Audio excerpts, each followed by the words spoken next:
Sergeant Joel Obote, Staff Sergeant Onesimus Adule wamu ne mukyala we Corporal Isaac Osere, Warrant Officer Francis Musan, Private Ted Namato, Akol Sar, Wilfred Olebe ne David Komakech. Bino byabaddewo ku ssaawa nga 6 mu kiro ekikeesezza olwaleero. Bano basangiddwa mu bbaala ey'omukyala ayitibwa Amina Asero abangi gwe bamanyi nga Maama Jackie nga beesanyusaamu. Beyatidde eri oyamaze ojjira kati bali beyasanze ku kkubo ne batandika omubuuza ebibuuzo. Kati by'okumubuuza ebibuuzo kyekyo kye yabazzeemu kuba tabusi. Kubanga abantu bafudde bangi nnyo. Ne we tuli wano ekyalo tukankana. Tugamba nti naffe abatambuza oluusi tunaba tuva okukola ne batutta. N'okutuusa kati Patrick Okot tamanyiddwa mayitire, wabula poliisi esabye abatuuze b'ebbombo okugiyamba mu kunoonyereza kwayo.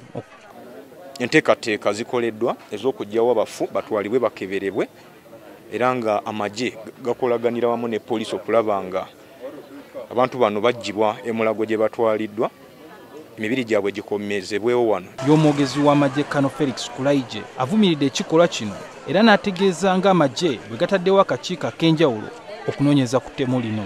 N'amagye gajja kuteekawo okunoonyereza okw'amaanyi kubanga kinajjukirwa nti mabegako era waliwo omusirikale yatta banne wabula ye ne yetta. Twagala tuzuule obuzibu buli luddawa, obulwadde buvuddewa, tunogere eddagala.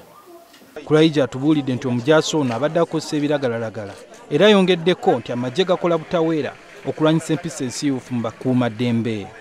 Kinajjukirwa nti entandikwa ya ssabbiiti eno waliwo abasajja abaalumba enkambi y'amagye Mbuya ne bagezaako okubba emmundu.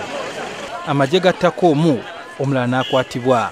Suhail Mugabi, NTV, ku ssaawa emu.